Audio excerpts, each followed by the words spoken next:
Excellent, thank you very much. So obviously the people who left have already done it. So we'll ask them over drinks afterwards how they achieved this. But what I was asked to do, well, who was here last year? Excellent, and you came back. I can't have been that bad then. This is always good. I said that halfway through a full day's training course I did last week, and I obviously said it too seriously, because I said, if you don't come back after lunch, I'm going to get into trouble with the person who's hired me.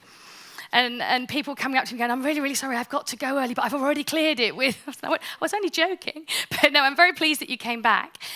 So last year, I was talking about some really basics.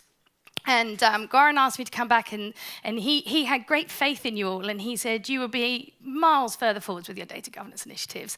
And now would be the time to tell you about how do we make this sustainable. So I also learned a very valuable lesson last year. I used to work for a Nordic data consultancy. And what I hadn't realized is if you get a room full of Swedes, nobody asks questions or answers questions.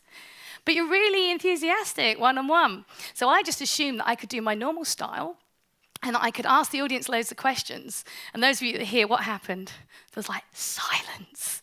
And there was one English person in the audience who kind of felt sorry and felt some loyalty to a compatriot. So I'm not stupid enough to ask you loads of questions other than to raise your hands.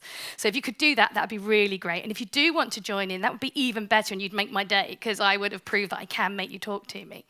So the whole point of today's presentation is to get you thinking about, how are we going to make this data governance thing move from being this setting it up and implementing it into something that's going to last. Now, some of the American data governance experts have even gone as far as saying online that they want data governance to disappear. Now, well, perhaps they're right, perhaps it will. I think we're a long way away from that. So in the meantime, I would say, let's not plan on it disappearing. Let's get it started and really working first. And let's focus on what we need to do to really embed it. And perhaps we will get to the stage when people are worrying about their data all the time, and perhaps we can stop calling it data governance. But in the meantime, I need to help you either get going, or how do you keep it going once you've got it started. So my first question, which you may raise a hand, or you can call out if you're really feeling enthusiastic at this time on a long day, is who thinks that doing data governance is a project? You can raise your hands if you think it's a project. Wow, I actually had a voice. And no hands. Well done. That is really, really good. It was a trick question. Who here actually does have a project, though? Go on, be honest. We won't I won't single anybody out. Thank you for being very honest. So the trouble is, what happens when you have a project? Wow, I'm blown away. You're talking to me. This is amazing. It ends. And I have been told many times over the years, this is great, because when the project ends, the annoying data lady will stop bugging me, and I can go back to doing things how I did before. The trouble is, getting data governance to a stage where it's embedded and sustainable actually does need a project-type thing to get it up and running, to design your data governance framework, to get it implemented. So this does cause some problems, but I go out of my way not to call it a project. And so far, the best word I've come up with is initiative. But if you can think of better ones, please tell me. I'm always looking for better words and things to get people excited about it. So I don't need to labor this point, because you're all easily convinced that it's not a project. So our non-project to do data governance needs to obviously do quite a lot of things. And I wanted to start this session, bearing in mind we've only got a very short time, by looking at perhaps some do's and some don'ts, because I can't really tell you everything, as you've probably found from the panel debate, and if you joined the round tables, a lot of the answers are, it depends. But there are some things that I can tell you that are the same regardless of what your organization's like, what sector you're in, how many data problems you think you may or may not have. So I thought I'd just have a little bit of a run through some do's and don'ts for you, so that you can, go whew when you realize that you're not doing all the bad things, and focus on doing lots of the good things. So just 3 main don'ts for you. You probably already guessed the first one. Let's not do this as a project. One of my long-term clients changed it from being just a lovely gradual thing. I've been going in 1 day a week for a couple of years. And then their head office did put a revised timescale on when all companies in the group have to have data governance. So my lovely client said, this is important. We'll put more resource on it. and they put a project manager and a business analyst on the project, neither of which you've done data governance before, and they have run around, they've got things done, but in a quick rather than sustainable manner. But I don't need to labour this point, because you already were converts, and we're not going to do data governance as a project. So the other thing, and I should say, I'm not saying do as I say, don't do as I do. I know this from experience. These don'ts are things that I've done in the past. I've been doing data governance for over 15 years now, and believe me, I really have made every mistake in the book in the early years, and now I focus on doing the right things and avoiding these things at all costs. But definitely in the early days, and if any of you were here and heard my data princess story, when I was being my data princess stuck in my ivory tower, I would actually say to people, we've got to do everything, and we've got to do it now. And can you imagine how that went down? I got thrown out of so many meetings, and some of them were less polite than others in telling me where to go and that they weren't possibly going to entertain my ideas. So I learned very early on, you're never going to get permission to do data governance if you make it too big and too scary. So you're going to have to limit your scope and also be really realistic about time. Now, some of the people I've been talking to, particularly at the round tables, we had people all the way from just starting out to one lady who's been doing data governance for 6 years. So what I'd like to not depress those of you that are perhaps at the early stages is data governance takes a very long time. When we're talking about embedding it, we're not talking about next week or next month or even next year. We're probably talking 2-3 years down the line. So it's not a project for 2 or 3 years and then it can become business as usual. But during that time, you've got to find a way to carve it up into small phases that are all doable so that you can focus and deliver value and then move on to the next area. And then finally, have any of the software vendors crept in? It's all right, we're okay. Don't rely on a tool. So there are, all joking aside, there are some really good tools out there, literally. But what you don't want to do is to get them too early in your initiative or just rely on them.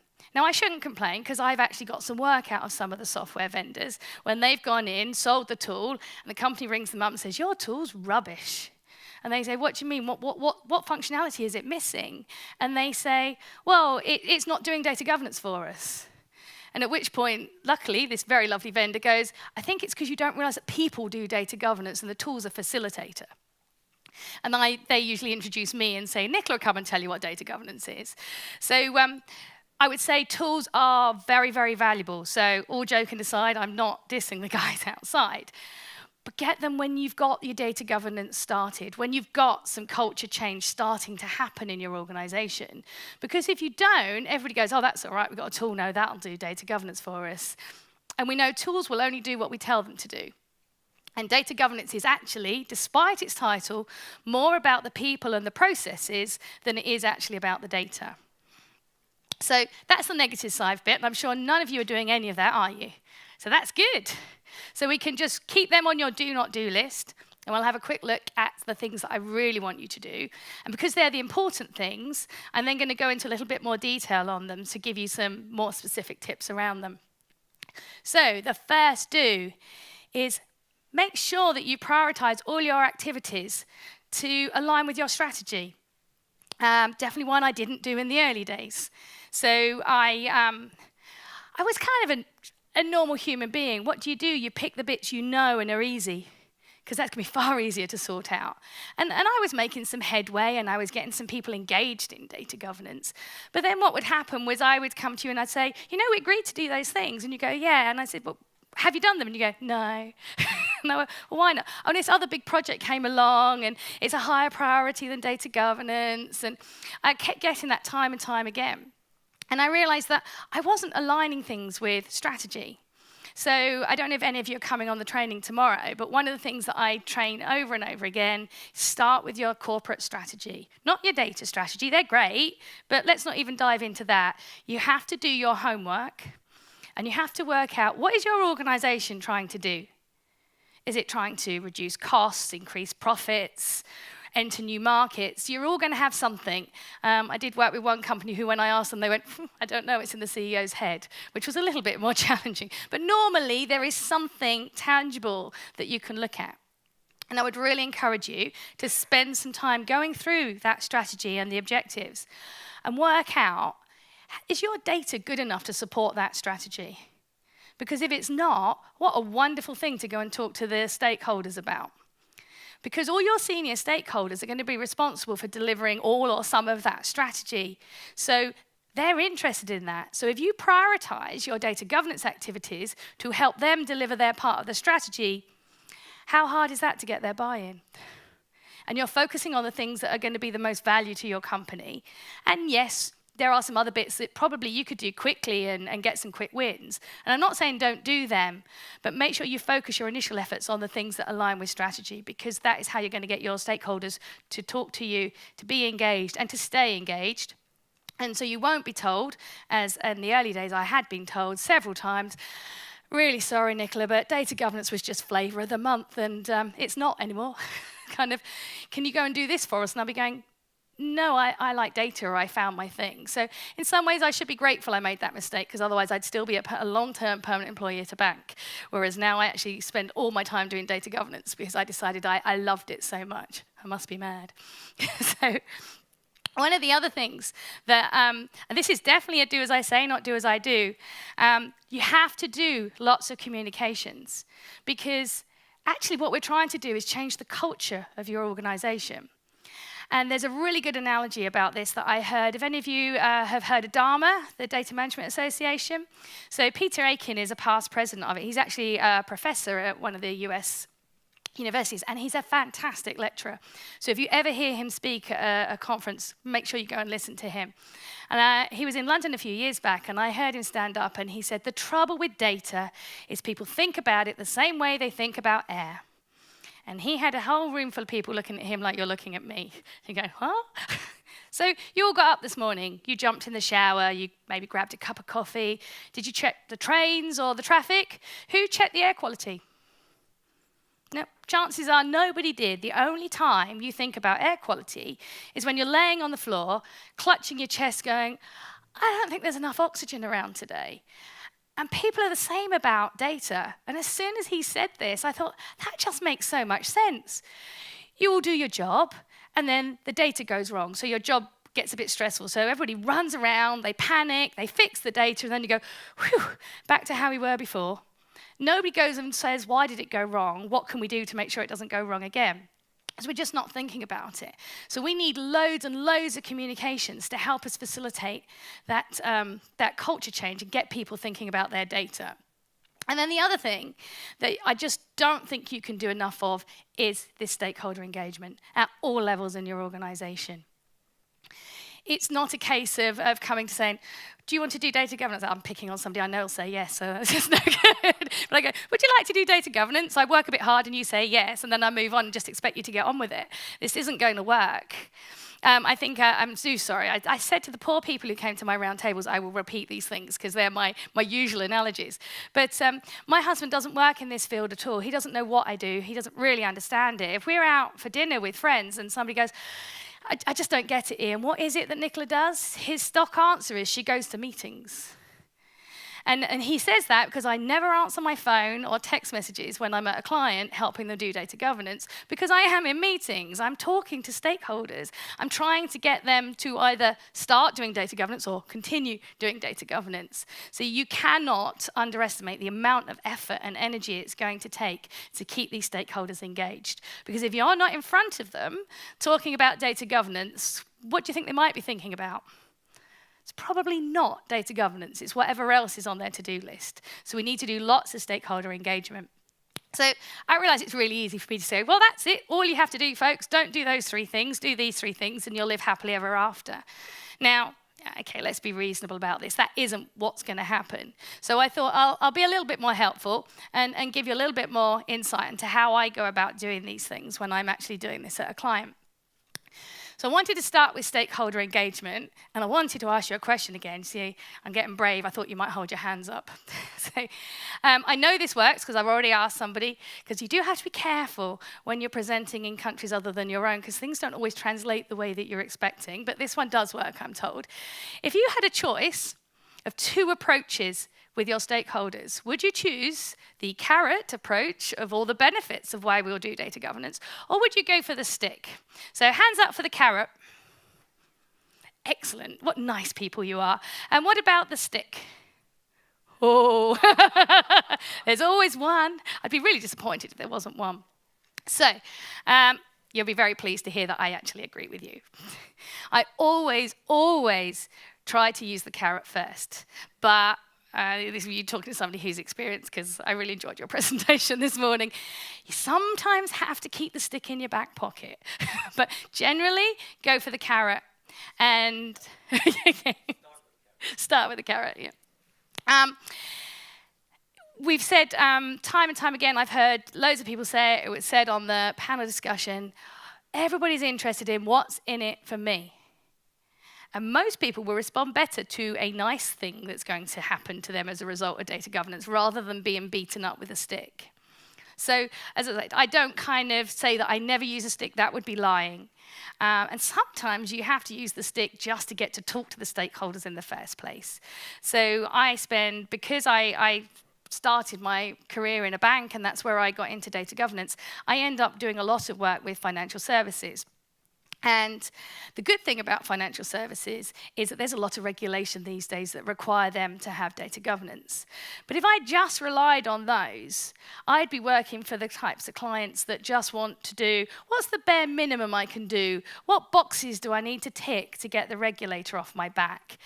And that is just, it's so frustrating. And I've been lucky enough that I've had enough work to be able to be principal. So I can say, but I don't know if I have bills to pay, so perhaps I would have had to do that if I hadn't been so lucky with my clients.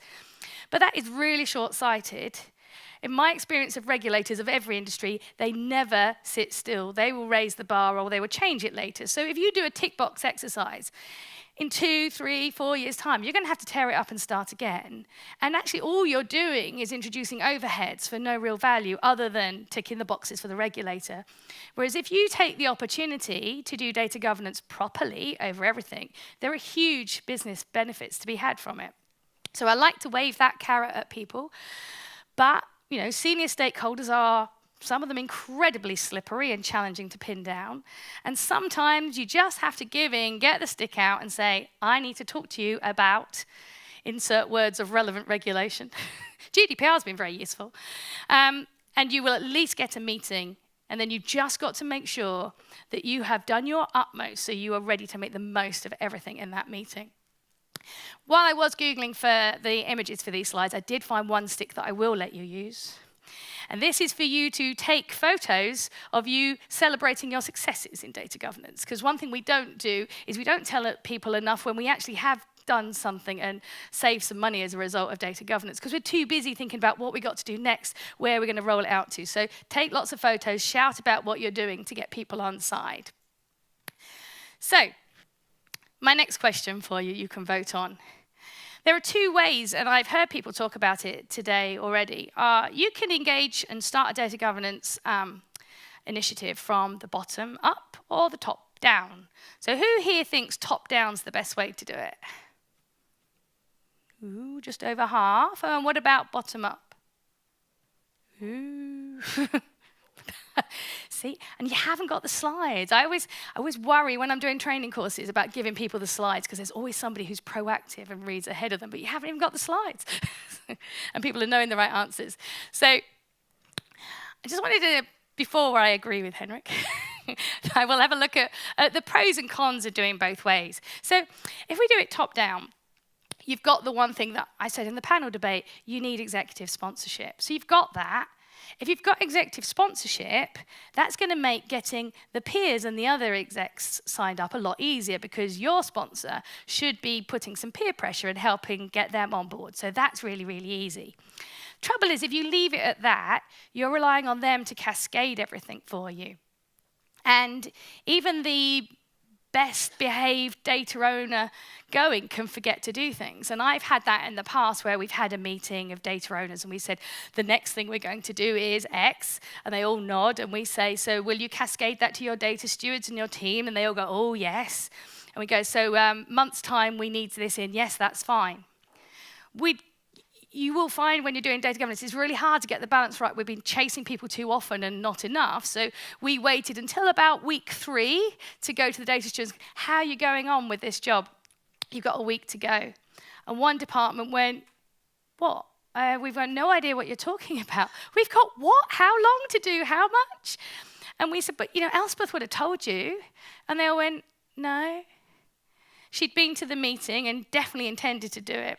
She went straight from that meeting to another meeting. She then went to another meeting. When our minutes came out of the meeting with the actions, she thought, that's all right, I remember what happened.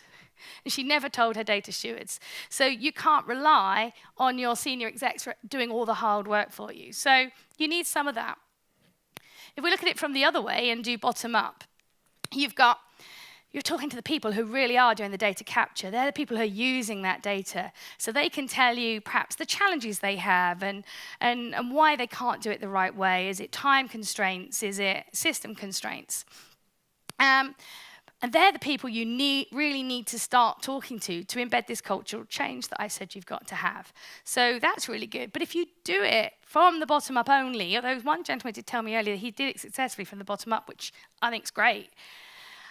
I've done it from the bottom up. I've managed to talk to people, and it's going really, really well. And then the senior sponsor says, what are you doing with my people? I need them to be doing this, not your silly little data thing. So, as Henrik quite rightly says, we need to do both. The only thing you do need to make sure is that they meet in the middle.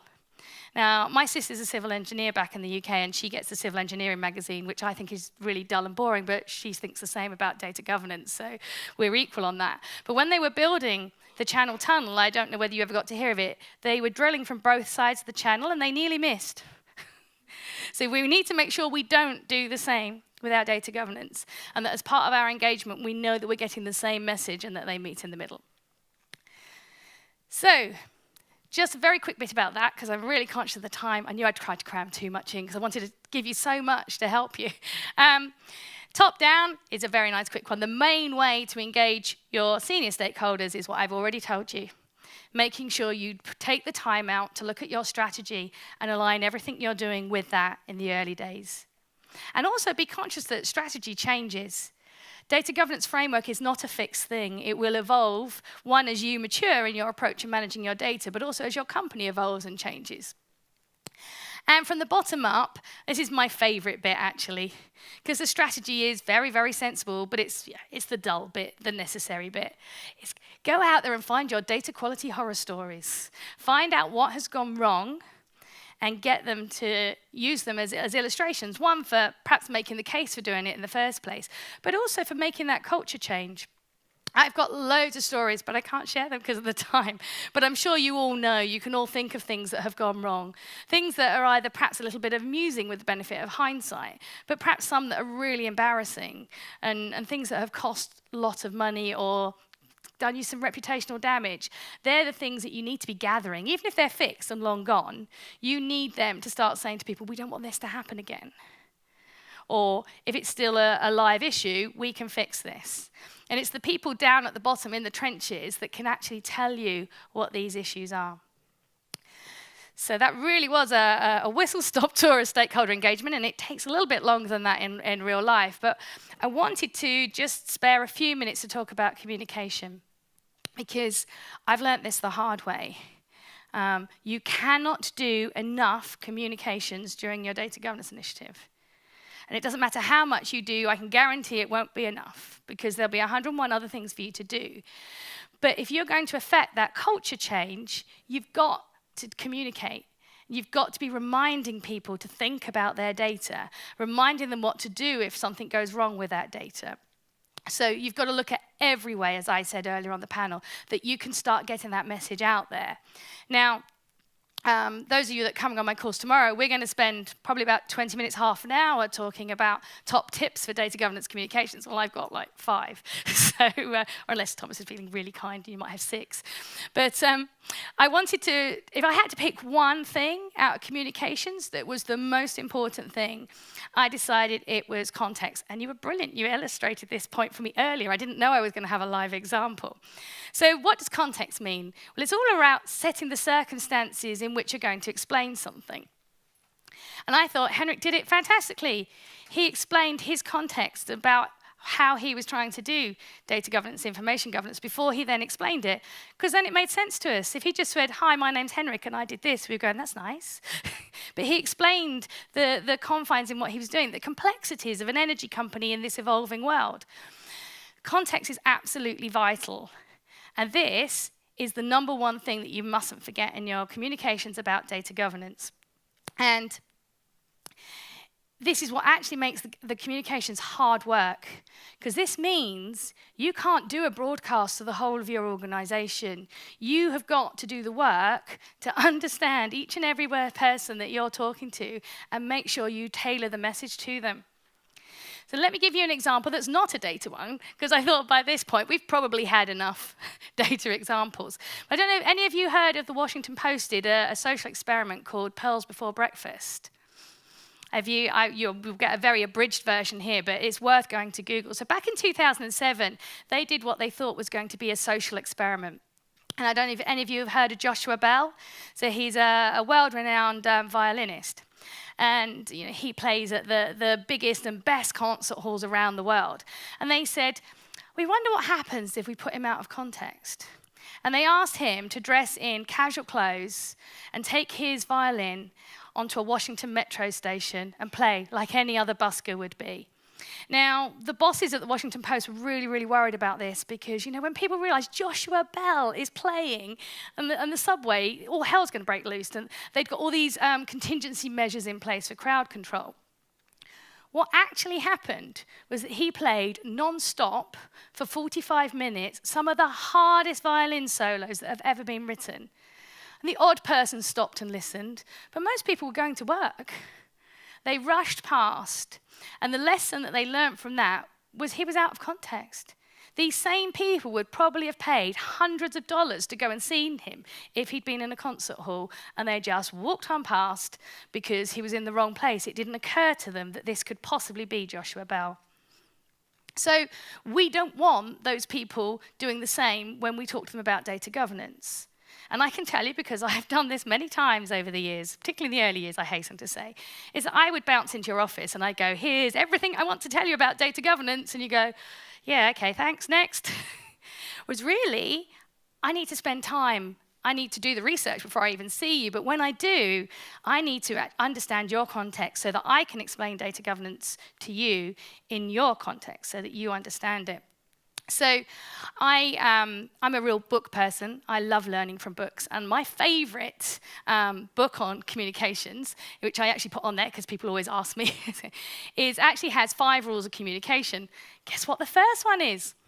Always context first. You can't, it doesn't matter how well you craft your data governance message if you don't have the understanding of the person that you're talking to. So that book is really, really good, and it doesn't look or read like a sensible business book, but it's got some fabulous tips for really good communications. So one thing he goes into some words, but wasn't something quick and easy that I could share with you. And then I remembered another book that I'd read, and somebody shared what they called the context formula. And I thought, if you weren't used to applying this principle, it would be useful to give you something to go away with. So this came from Hal Elrod's book, The Miracle Morning.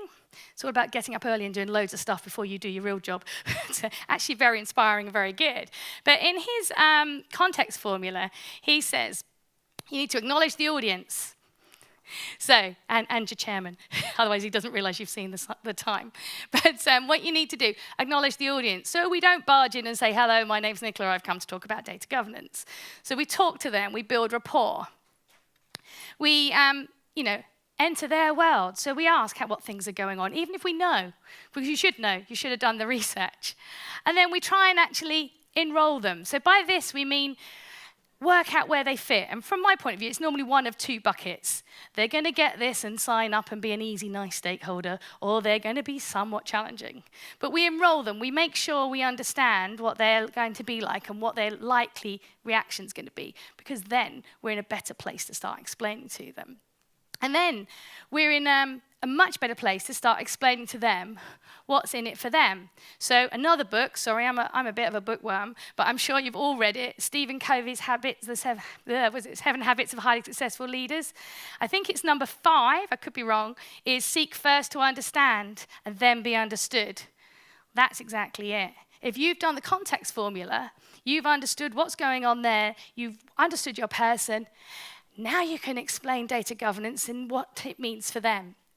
And then finally, you've earned the right to be authentic. You've got your credibility. You can talk to them about data governance because you're on the same page as them, and you've built that little bit of rapport and understanding.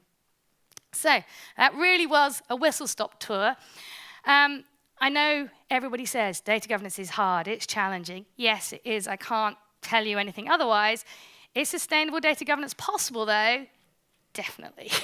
So please go away heartened that it is possible. It might take a bit of time and effort, but it is well worth doing. I've got a couple of things on my website if you want to go and get them. You don't need to write this down because I think Goran's sending out the slides tomorrow anyway. But I've got a checklist of my top tips for stakeholder engagement and a communications plan template in case you haven't already started your comms plan for data governance. So, yeah, that's it. I know we haven't got much time, so if you want to ask questions on LinkedIn or Twitter, as you've probably gathered, I'm always quite happy to talk about data governance, so please feel free to connect. Thank you.